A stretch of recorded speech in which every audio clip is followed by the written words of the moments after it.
Messieurs, dames, bonjour à tous et à toutes, j'espère que vous allez bien. Donc, je me présente, Thomas, je suis chargé de prévention pour le département du 17, donc la Charente-Maritime, et notamment diététicien pour le secteur nutrition de l'association Ciel Bleu, qui se nomme Nutriciel. Avec mes collègues aujourd'hui de Nutriciel, nous souhaitons vous proposer une vidéo différente de l'activité physique et une vidéo tournée vers l'alimentation, et notamment l'alimentation et le système immunitaire pour faire un peu le parallèle au contexte actuel que connaît le territoire français. Donc on va venir parler d'alimentation, comment cette alimentation va pouvoir venir renforcer, va pouvoir être un allié pour notre système immunitaire. D'accord? Alors avant de débuter, toutes les informations que je vais vous apporter durant cette vidéo, que mes collègues vont vous apporter durant cette vidéo, vont être fournies sur une fiche où ça va être un peu plus détaillé. Là, je vais voir brièvement les différents points, mais vous allez avoir une fiche qui va accompagner cette vidéo qui sera un peu plus détaillée, où vous pourrez la lire à tête reposée. D'accord? Alors, avant de commencer, on va venir définir le système immunitaire. Le système immunitaire correspond aux différents mécanismes de protection de notre organisme. Donc il y a différents mécanismes, il peut y avoir donc la barrière physique avec la peau notamment, il peut y avoir l'état inflammatoire, donc l'état inflammatoire ça va être par exemple le gonflement ou l'augmentation de la température à un endroit lésé, d'accord? Et enfin le dernier point ça va être les cellules de l'immunité qui sont notamment les globules blancs. Donc notre alimentation va avoir un impact sur notre système immunitaire, donc jouer le rôle d'allié. Alors, pour commencer, on va traiter donc cette thématique sur différents points. Alors, le premier point, ça va être l'alimentation équilibrée. Donc, quand je parle d'alimentation équilibrée, ça va être le fait que nos apports vont couvrir les différents besoins de notre organisme. D'accord? Donc, quand j'entends par les apports vont couvrir nos différents besoins, ça va être les besoins en macronutriments et en micronutriments. Les macronutriments vont permettre l'apport d'énergie à notre organisme. Donc, c'est-à-dire tout ce qui va être glucides, les aliments riches en glucides, en lipides et en protéines. Ensuite, on va avoir les micronutriments, besoin des micronutriments pour le bon fonctionnement de l'organisme, qui va être notamment apporté par les vitamines, les minéraux et les oligo-éléments. Donc les organisations de santé le disent, avoir une alimentation équilibrée va permettre de répondre aux différents besoins de l'organisme et permettre aussi un bon fonctionnement du système immunitaire.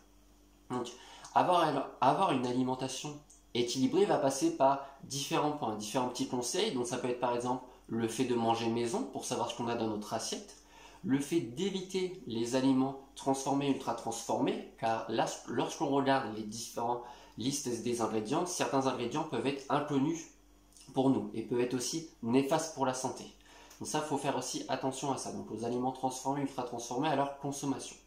Manger notamment diversifier, avoir de la couleur dans son assiette pour aussi donner de l'appétence, donner de l'envie à ce que l'on mange, et notamment, dernier conseil, de manger de saison. D'accord? Donc ça c'est le premier conseil, la première thématique, donc c'est l'alimentation équilibrée. Et là vous vous dites, très bien, si je me mets à manger équilibré dès demain, mon système immunitaire sera au top pour la saison. Malheureusement, ça ne fonctionne pas comme ça. C'est un travail à moyen et à long terme. Ce n'est pas comme par exemple la prise de médicaments. Si on prend l'exemple d'avoir un mal de tête, nous prenons un médicament, quelques heures, voire quelques minutes après, le mal de tête a disparu.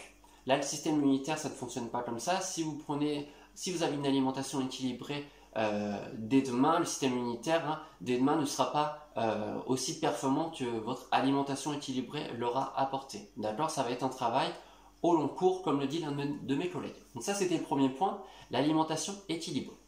Le second point pour être l'allié de notre système immunitaire par l'alimentation, ça va être l'apport des bonnes vitamines. On va parler notamment des vitamines C, plus précisément, de la vitamine A et de la vitamine D. Donc, la vitamine C, elle a différents rôles. On peut répéter, donc rôle antioxydant, contre la fatigue, et notamment un rôle dans le système immunitaire.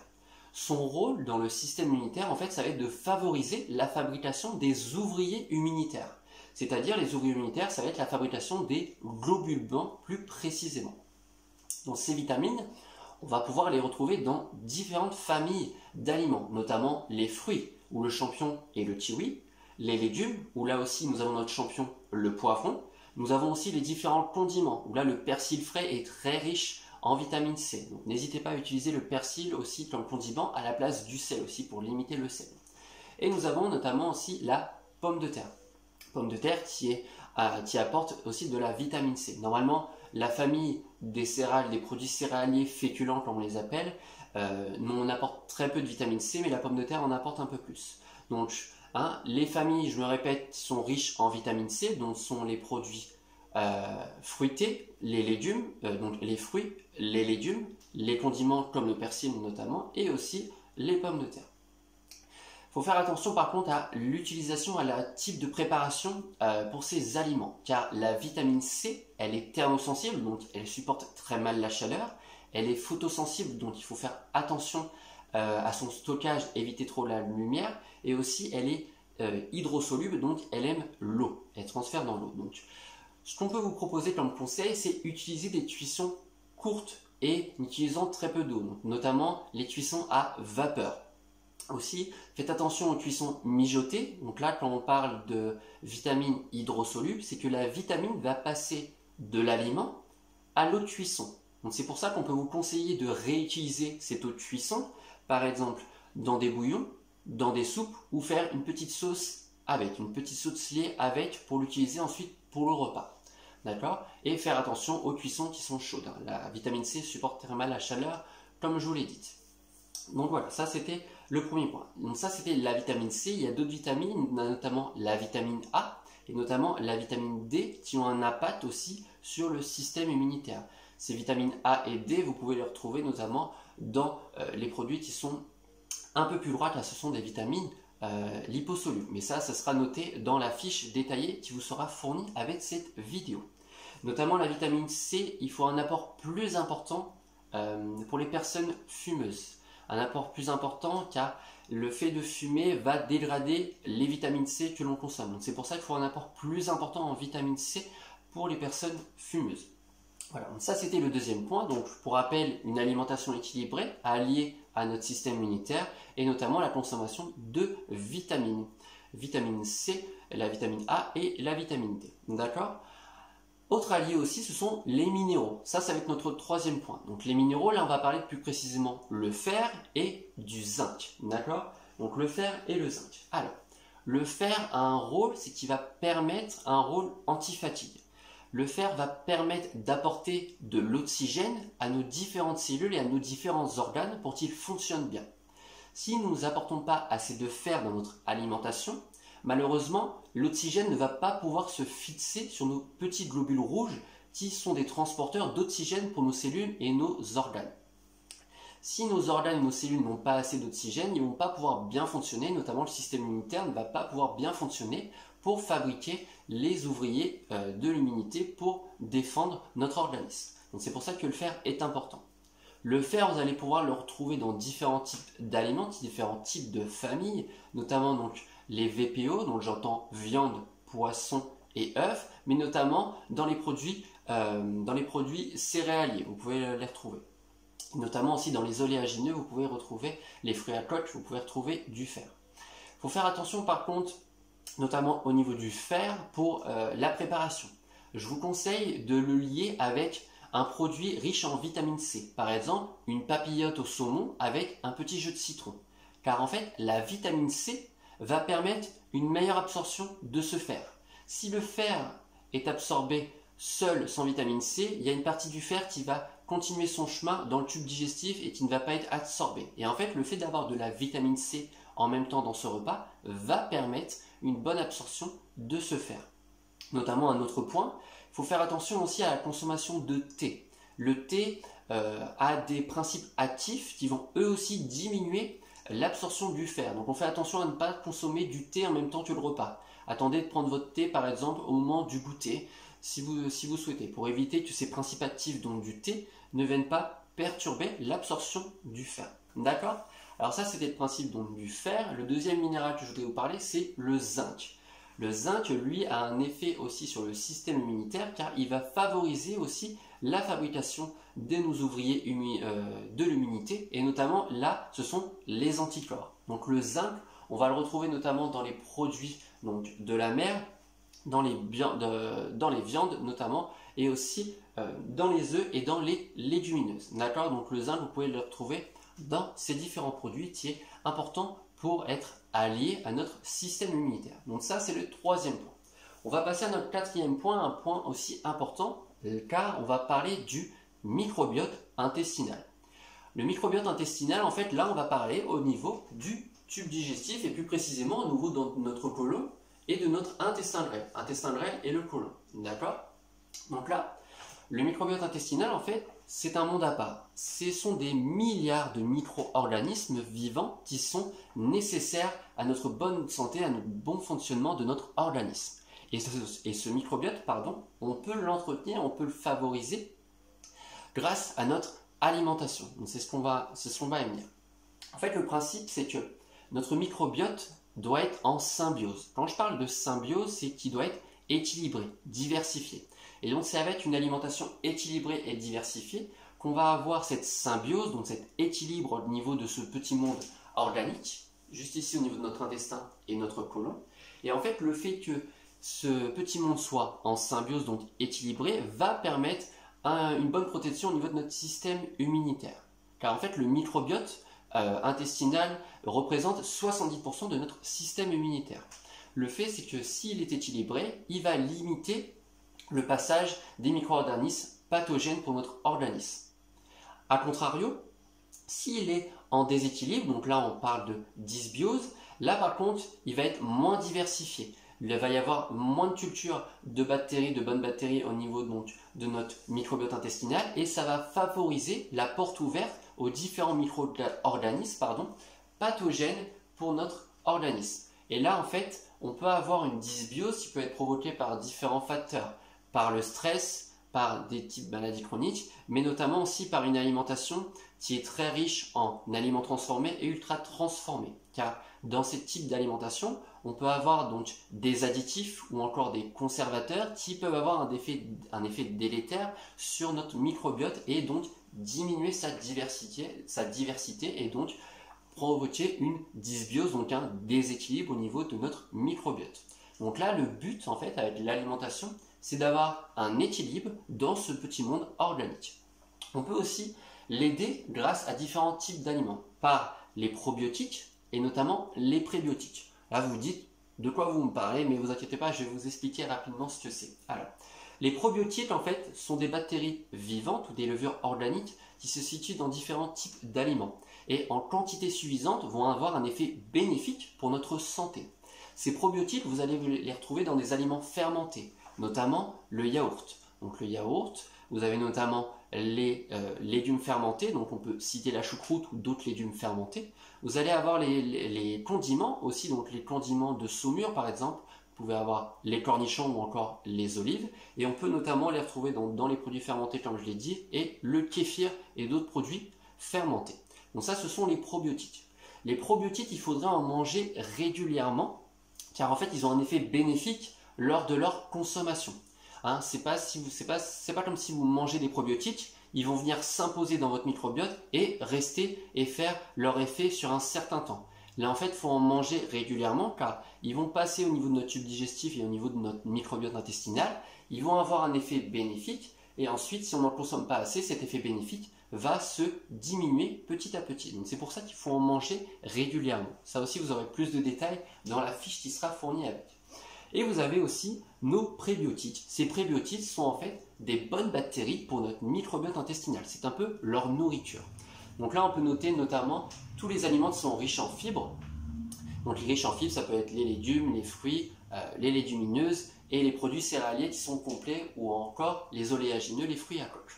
En fait, ces prébiotiques vont ne pas être digérés au niveau de notre intestin, mais au niveau de notre côlon. Nos petites bactéries qui se situent au niveau de notre microbiote intestinal vont se nourrir de ces probiotiques pour pouvoir se développer. Donc, il est toujours bon de consommer ces différents types, donc tout ce qui va être les légumes, les fruits, les produits céréaliers complets ou encore les oléagineux et les fruits à coque. Donc voilà, ça c'était les prébiotiques, donc ces petites bactéries qui permettent de nourrir notre microbiote intestinal. Donc ça c'était le quatrième point qui était plus important.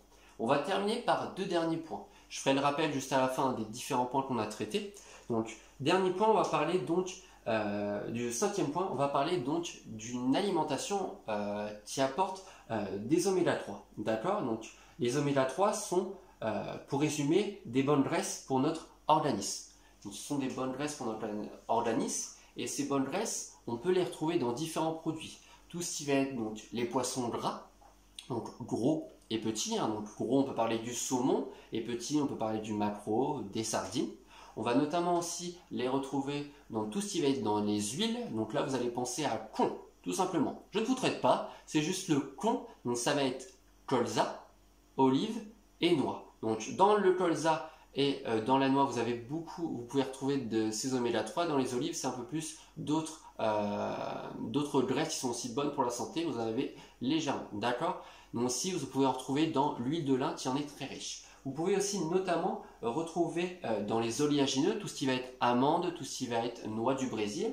Et on peut aussi les retrouver dans le jaune d'œuf. Mais ça, il faut juste faire attention à l'alimentation des poules. Donc, vous devez prendre des œufs où les poules sont nourries par de l'herbe, donc dans la nature, qui se nourrissent dans la nature, ou notamment par des graines de lin. Donc là, le jaune peut être riche en oméga 3. Et en fait, ces oméga 3 vont avoir un impact important car ils sont anti-inflammatoires. Donc, ils vont éviter cet état inflammatoire. Comme je l'ai dit tout à l'heure, cet état inflammatoire, ce sont les signes de gonflement, d'augmentation de la température à un endroit lésé. D'accord? Et en fait, si cet état inflammatoire devient chronique, donc se maintient dans le temps, ça peut être néfaste pour nos cellules et nos organes, les fonctions de nos organes, et notamment le système immunitaire. Et en fait, ces oméga 3 vont diminuer cet état inflammatoire. Donc il est toujours important d'en consommer, donc d'avoir une petite cuillerée dans l'assaisonnement d'huile de colza, d'huile de noix ou encore d'huile de lin, ou manger un poisson gras. Les recommandations recommandent de manger 2 parts de poisson par semaine, dont un poisson gras. Donc pensez à bien penser à un poisson gras, à inclure un poisson gras donc, dans vos menus de la semaine pour avoir cet apport d'oméga 3 qui est important pour notre santé. D'accord? Une dernière préconisation par rapport à la consommation des poissons. Essayez de diversifier entre les petits poissons gras, donc comme je l'ai dit, les sardines, le maquereau, et les poissons plus grands, donc, qui est notamment les saumons. Car en fait, ces gros poissons, donc tout ce qui va être saumon, vont être riches en pollution et notamment en métaux lourds. Et vu qu'ils sont au bout de la chaîne alimentaire, qui mangent les petits poissons, ça peut être des risques aussi pour la santé. Donc faites diversifier entre les poissons gras gros et les poissons gras petits, donc les maquereaux, sardines et les saumons. Essayez d'apporter de la diversité pour éviter aussi cette pollution qu'on peut retrouver parfois dans certains gros poissons gras. D'accord? Alors, dernier point aussi que je veux traiter avec vous, ça va être tout ce qui va être une alimentation riche en antioxydants. En fait, les antioxydants sont des principes qui vont diminuer la fatigue des cellules. Car notre organisme fonctionne donc, et produit aussi des déchets qui peuvent être toxiques pour notre organisme et qui peuvent provoquer un stress oxydatif, comme on le nomme. Et en fait, cette oxydation de nos cellules, s'il y a une oxydation de nos cellules, les cellules vont moins bien fonctionner. Et si elles fonctionnent moins bien, ça peut avoir un risque, notamment sur le système immunitaire, qui fabrique moins des cellules de l'immunité. D'accord? Des principes de l'immunité. Donc là, tout ce qui va être anticorps, ça va être notamment la vitamine E qu'on peut retrouver dans les différentes huiles et notamment dans les avocats et aussi dans les épinards et les oléagineux, pardon.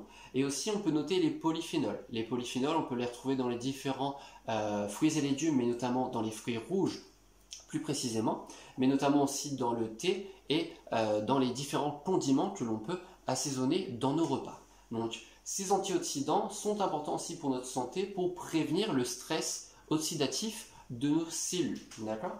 Donc ça, c'est les différents points que je voulais traiter avec vous aujourd'hui. Donc je fais un petit rappel, et surtout si vous sentez ça a été compliqué à suivre durant cette vidéo, n'hésitez pas à être reposé, à relire la fiche qui sera beaucoup plus détaillée, vous allez mieux comprendre. Là, j'ai voulu condenser toutes les informations, donc ça peut être une source d'information importante, mais n'hésitez pas à être reposé, à relire la fiche qui sera fournie avec cette vidéo. Alors, donc, système immunitaire et donc alimentation, 6 points pour être alliés pour favoriser un bon fonctionnement de notre système immunitaire. Donc, avoir une alimentation équilibrée. Donc, pensez à avoir une alimentation riche en vitamine C, en vitamine A et en vitamine E. Pensez aux bons minéraux, donc tout ce qui va être le fer et le zinc, hein, et notamment les autres minéraux qui sont importants, mais pour d'autres principes, autres fonctionnements de notre organisme. Pensez à avoir une bonne alimentation pour votre microbiote intestinal, donc les produits riches en probiotiques et en prébiotiques.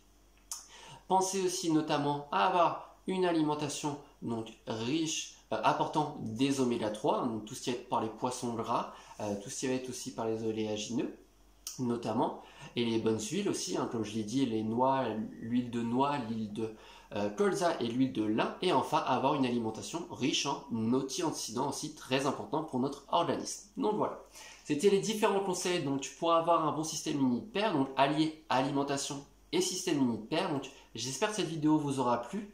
Donc surtout durant cette période, prenez soin de vous et surtout faites attention à vous. Voilà, je vous souhaite une bonne fin de journée à vous et au plaisir de vous revoir. Au revoir.